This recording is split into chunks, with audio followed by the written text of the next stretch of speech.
varoapolo gony tafitolona valopolo planche telonjato isa ino natolotry ny solombavam-bahoaka ho any Trabony tao amin'ny commune Andasibe taorin'ny fandalovan'ny Rivotoza Enahoa iny. Ito commune Andasibe ity izay anisan'ny tondra fahaizana tokoa. Ny solombavam-bahoaka Randriamahefanry nefa tsy nijery fosiny izany fa nanolotra ireo fanampiany ireo mba hanamaivana ny fahasairana any Trabony. Nisy namana docteur Koitra izay nandeha taty Andasibe satria misy mission ataony amin'ny volana Mai. Misy roa andro zany hijanony eto le mission zany hoe momba ny areti-maso n'olona mana problème na nify n'olona manana aretina rehetra zany amin'ny médecine générale dia ny ankizy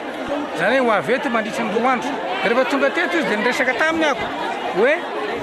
jereo nge reto Traboiny ianao ve tsy mba afaka mitondra fanampiana. Dia izy zany no nitondra an'ireo fanampiana reo neto izy ary misaotra koa ny filohan'ny république satria talohany dia efa filohan'ny république rajonaram-piana dia efa nandefa vary taty koa vary efa misy any amin'ny 700 lasaka mitondra tôlina misy koveta misy so isan-karazany kojakoja maro isan-karazany zany body fotsy dia tonga izany manome an'ireo an'ny voaka n'Andasibe dia isaorana Andriamanitra fa mba misy malala-tanana manampy antsika miaino ny antsoavo izay nataonay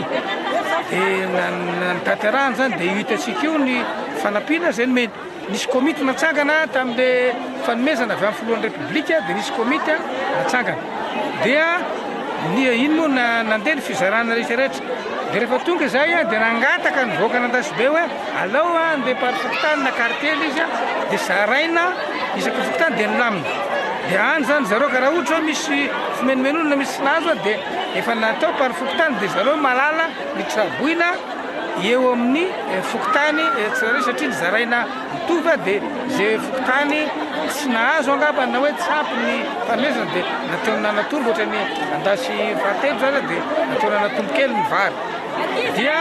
ho an'olona ravatra any zany dia efa mifanarana tamin'ny zareo amin'ny gendarmerie pirenena fa zareo nanao kosikalo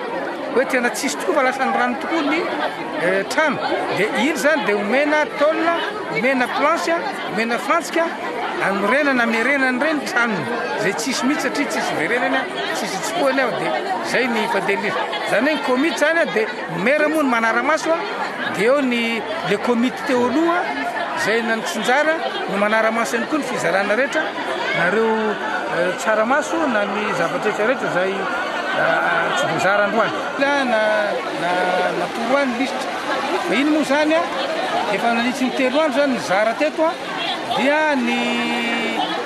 ataontsika hoe fanampiny angamba ny io netin'ny malala-tanana docteur Koitra io efa fantatra dia efa nijerena efa niverifiena daholo ny lista efa natao arak'izay mahamety azy mba tsy sin'olana eo amin'ny